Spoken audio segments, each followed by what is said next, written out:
If you've ever wondered where we came from or how we know what we know about our origins, or if you've asked yourself what makes us human and how do we even begin to answer the question, especially since the story starts millions of years ago and spans continents, species, and scientific revolutions, if so, then today's video just might be for you. Today, I'm reviewing the Great Courses series, The Rise of Humans, Great Scientific Debates by John Hawkes. Welcome to Spencer Reads Everything. I'm your host, Spencer Duncan, and today I'm reviewing a Great Courses lecture series that I listened to while researching and writing the script for one of my videos on prehistory over on my other channel, History Unraveled with Dr. Duncan. Please check that out. When you are trying to condense thousands, really millions of years of human development into something digestible with a general audience, you realize just how many questions are still up for debate. So, enter this series, The Rise of Humans, Great Scientific Debates, taught by paleoanthropologist John Hawkes. This course offers 24 lectures filled with questions and controversy and discovery. It's not just a recounting of facts, it's a scientific detective story that examines how we know what we know about human origins, and just as importantly, what we still don't know. Let me tell you a little bit about the presenter. Dr. John Hawkes is a professor of anthropology at the University of Wisconsin-Madison and one of the most respected voices in paleoanthropology. His academic work focuses on human evolution, genetics, and the relationship between biology and culture. He's perhaps best known to the general public for his work on the Homo naledi discovery in South Africa, a groundbreaking find that raised huge questions about the link between brain size and cultural complexity. And I should say it right here, because I'll probably have to say it again, that one of the key parts of this whole series is that he is introducing a lot of complex ideas and things that just require a much larger vocabulary than I have. So there are a lot of different terms that, even though he said it many times, I'm sure I heard the correct way to say it, I have probably forgotten, and I apologize for any of my poor pronunciations, especially when it comes to the species that he names, because that is a big part of this series.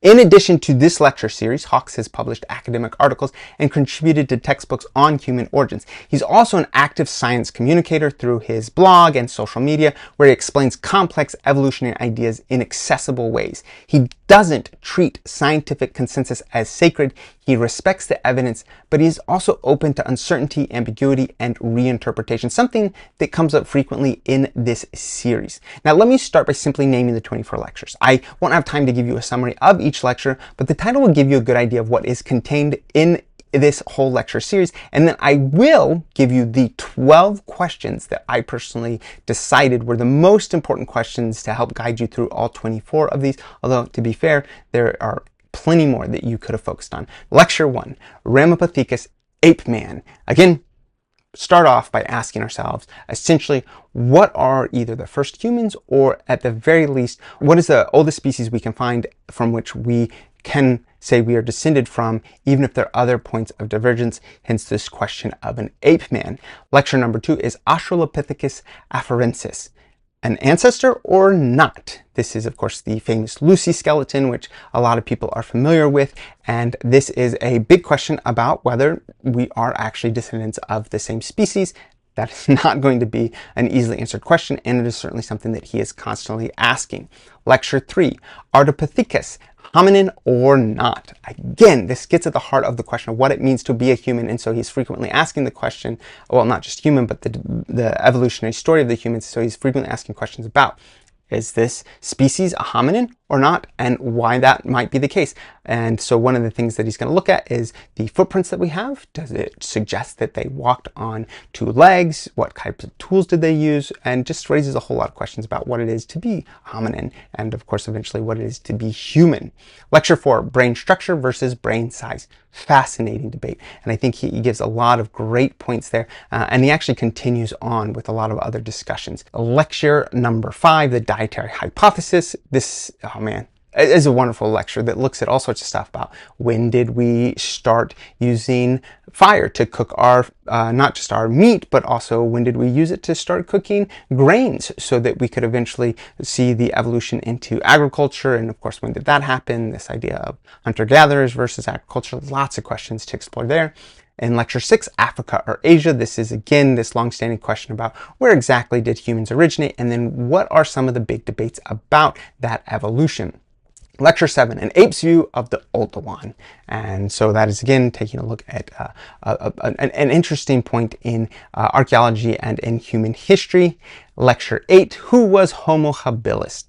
Homo habilis is frequently considered the first hominid that used some kind of tools. That is actually where the name habilis comes from. And so you see an exploration of what Homo habilis was. Who was this species that was probably an ancestor of the Homo sapiens?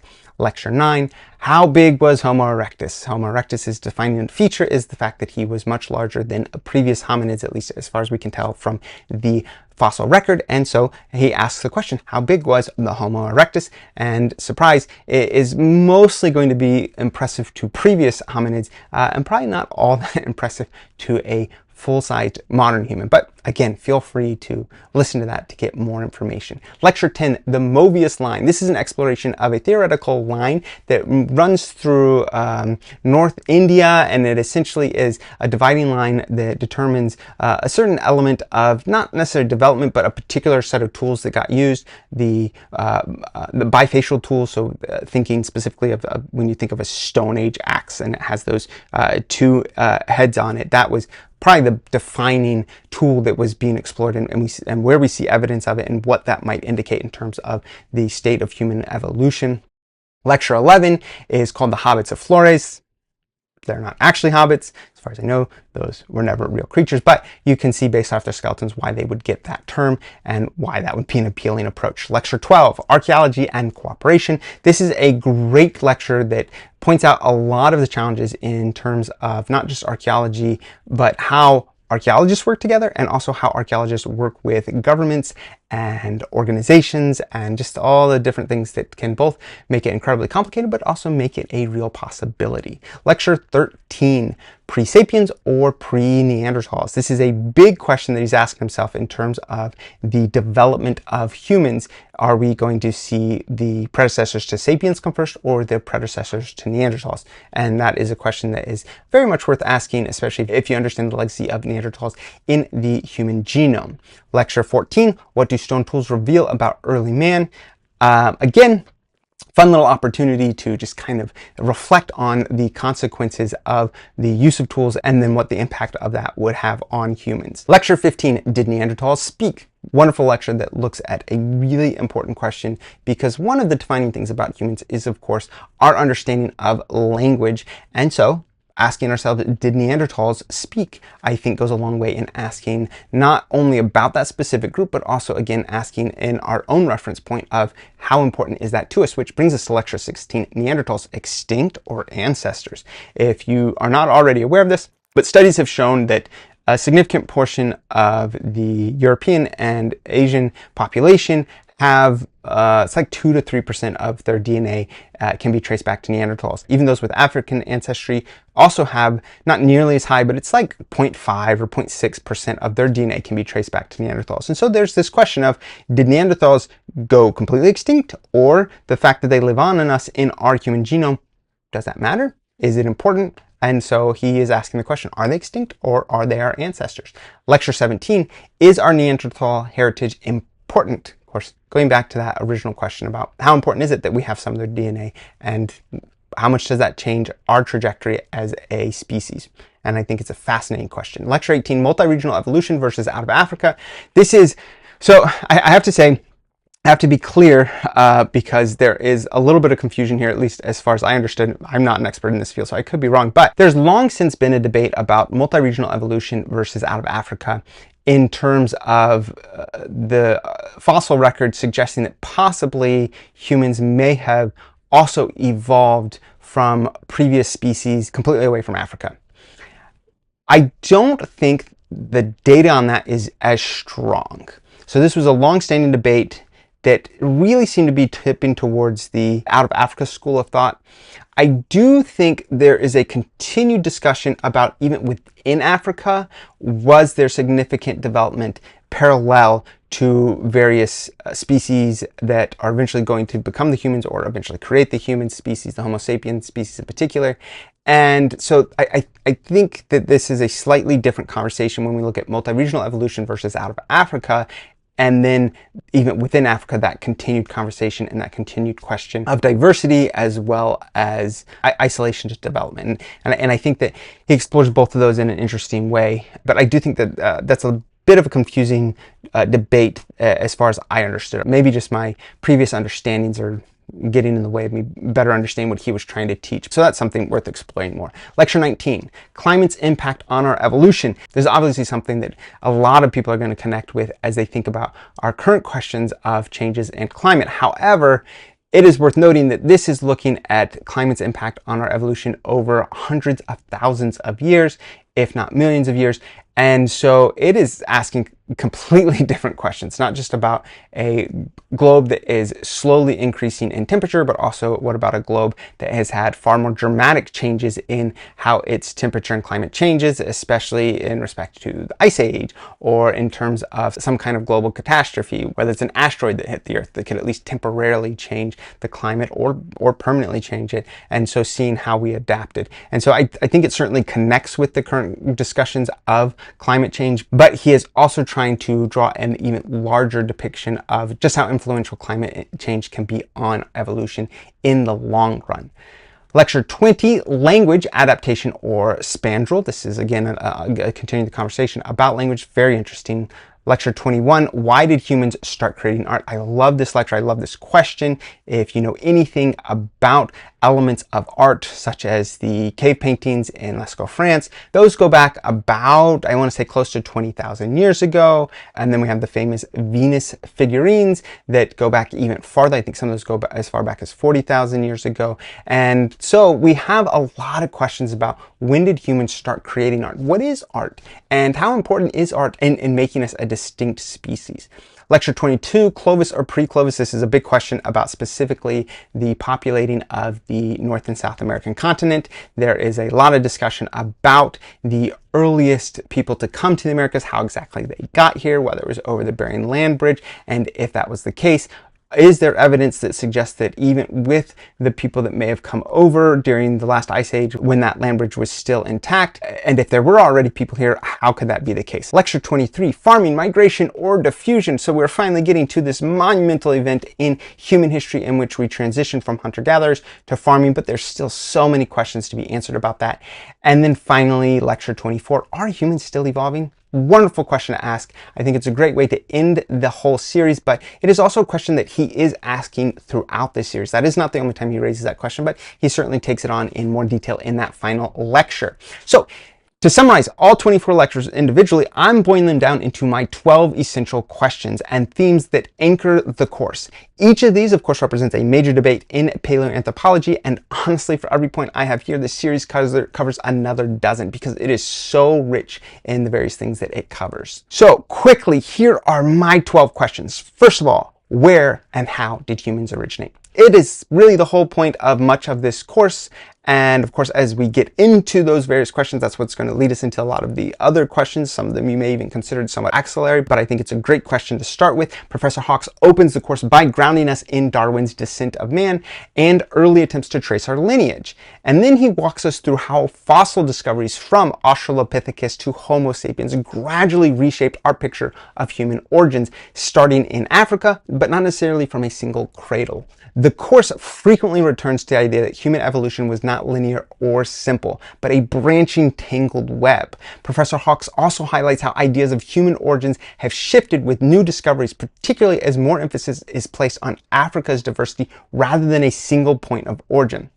The tension between single origin versus multi-regional theories remains an important thread throughout the lectures. Question number 2, what makes a hominid? I mean, a key question of classification. Where do we draw the line between human and non-human ancestors? This matters when we evaluate fossils, and there's all sorts of questions about what exactly is that moment in history in which you can say, oh, this is either a hominid or not a hominid, and of course, whether they are to be considered an ancestor of humans or not. And a huge part of that is the question, are they bipedal? Or they might be asking, what do their teeth tell us? Because of course, the diet and the level of predation of the humans is a key feature in determining whether we are on the track to the evolution of what humans currently are, or whether we are looking at something else, something maybe tangentially related to human evolution, or something completely different. Of course, these questions shape which fossils make it into the human family tree, and Professor Hawkes stresses that defining a hominin is about more than just traits. It's about also interpreting behavior from bones and recognizing how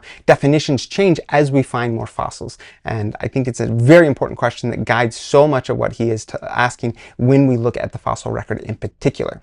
Next question is, why did we start walking upright? Bipedalism appears before big brains or tools, and Professor Hawkes dives into the anatomical and ecological reasons it might have evolved, ranging from energy efficiency to the ability to carry food or tools. But we still don't know exactly why it happened when it did.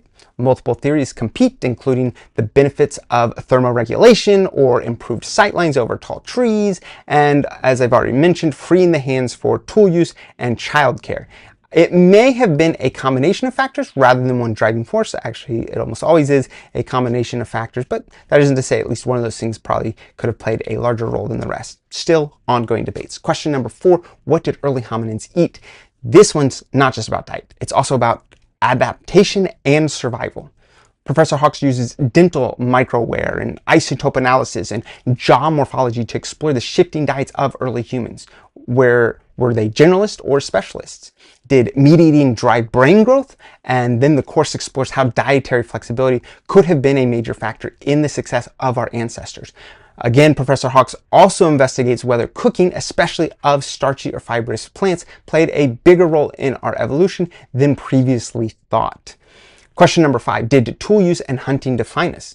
The man, the hunter narrative has shaped our thinking for decades, but Professor Hawkes complicates it. He explores how scavenging and gathering and cooking may have mattered just as much. He questions whether hunting alone can explain cooperation and intelligence or even gender roles.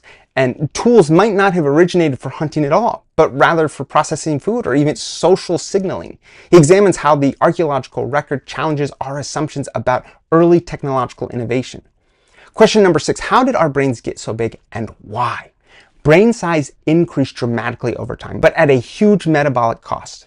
Hawkes looks at theories like the social brain hypothesis, in other words, intelligence for social living, and the expensive tissue hypothesis, in other words, trading gut size for brain size. And he also asks, what exactly did bigger brains allow us to do that smaller brained hominins couldn't do? He cautions that brain size alone isn't everything. It's also about structure and function. The course includes reflections on whether language, symbolic thought, or long-term planning were the key benefits of larger brains. Question number 7, who were the Neanderthals and how human were they? These lectures are some of the strongest in the series because Professor Hawkes reviews Neanderthal anatomy and culture and tool use, and then he dives into cognitive questions like, did they have language? Did they have rituals or symbolic thinking? And recent evidence actually says yes for much of that, but how much and how often really remains unclear. And then he delves into the burial practices, the use of pigments and jewelry, all suggesting that Neanderthals were far more cognitively complex than we once believed. And this, of course, leads to deeper reflections on what makes us uniquely human, if anything at all. Question number 8. What do Denisovans and Homo naledi tell us about human diversity? DNA from a finger bone revealed that Denisovans and Homo naledi stunned scientists with small brains but very complex behavior. These discoveries challenge the idea that big brains or certain anatomies are required for human-like activity, pushing us to rethink what it means to be human. Professor Hawkes uses these cases to argue that the human story is more of a mosaic than it is a linear story. Different populations with different traits coexisted and may have all contributed to our legacy. These species raise questions about intelligence, burial behavior, and even potential communication. Question number 9. Did Homo sapiens emerge from one place or many? The traditional out of Africa theory is evolving. Professor Hawks considers whether modern humans arose from one region or from a network of populations across Africa. He introduces the idea of regional continuity within Africa, diverse interacting populations, sharing traits over time. Genetic and archaeological evidence now supports a more complex origin where traits we consider modern may have emerged in parallel and merged over time. The emphasis is on interaction and movement rather than isolation. Question number 10. What happened when Homo sapiens spread across the globe?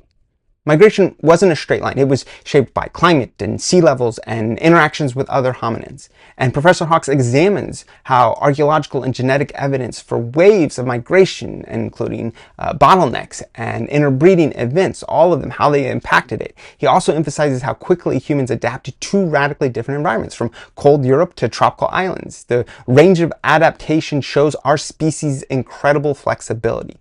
He also discusses cultural transmission and how early humans transformed their environments as they went. Question number 11. How did farming and civilization reshape humanity? With the Neolithic revolution came new diets, social hierarchies, and population growth, but also stuff like disease, malnutrition, and inequality. Professor Hawks explores gene-culture coevolution, such as lactose tolerance and resistance to disease, and how our bodies are still adapting to life in cities. This section includes a critical look at the idea of progress, arguing that for many, farming may have actually reduced their quality of life. He also considers how sedentary living changed gender roles, labor, and even our own skeletons. Finally, question 12. Are we still evolving? And why does this story matter? In the final lectures, Dr. Hawks pushes back against the idea that evolution has stopped. Humans are clearly still changing, biologically and culturally. He ends with a powerful argument for why this science matters. It helps us understand ourselves, confront our prejudices, and prepare for the future. Traits like resistance to certain diseases or high-altitude adaptation continue to evolve to this day. Most importantly, the story of human evolution helps us view our diversity as a strength, not a flaw. It's a very interesting series of lectures, and it raises many questions about the story of evolution, when, where, and why humans evolved, and what it even means to be human. The course is wide-ranging, covering an enormous time span, from early hominins to modern human civilization, and because of the limitations of the fossil record and the lack of written records for most of this history, many of the theories discussed can't be fully proven or disproven. Also, there is an abundance of terms you will need to familiarize yourself with to really appreciate this series. Ultimately, most people will likely find the questions raised in this series more satisfying than the answers. But that's okay, because at its core, science, especially paleoanthropology, is often more about asking better questions than finding final truths. So who is this for? If you are fascinated by the story of human origins, whether you're a student, a curious reader, a teacher, or a science enthusiast, this course is absolutely for you. It's especially valuable for anyone who loves the intersection of genetics, archaeology, and anthropology, and it's perfect for those who appreciate a thoughtful, evidence-based approach to understanding our ancient past. Fans of science communication will enjoy Professor Hawks' clear explanations, and content creators or educators will find it a treasure trove of ideas and context. And if you're creating educational content like I am, it's the kind of deep background knowledge that helps you see the bigger picture while appreciating the details. However, who is this not for? Well, if you're looking for a narrative-driven documentary or a course with flashy visuals, this might not be your favorite. That is actually probably going to be true for pretty much all of the great courses. There are some that do have some beautiful visuals, especially the ones about art and stuff, but by and large, they're going to have limited visuals. And a lot of people are also going to listen to it without any visuals. I do recommend getting the accompanying PDFs to go along with it if you can. There are essentially lecture notes and further reading, stuff like that, that I do strongly recommend. It is a lecture-based series, and it assumes some basic familiarity with evolutionary theory and human prehistory. And like I said, there is plenty of jargon you have to get to know. Also, if you're not interested in ambiguity or competing hypotheses or the messiness of scientific debate, this course might feel frustrating. But if you enjoy complexity and want to think more deeply about what makes us who we are, it's definitely worth your time. Please let me know what you think about this series in the Great Courses catalog, or other works on prehistory, or anything else related to my research. Please let me know your thoughts in the comments. If you've enjoyed this video or any of my content, please share it. And don't forget to like, subscribe, turn on those notifications, and until next time, keep those pages turning.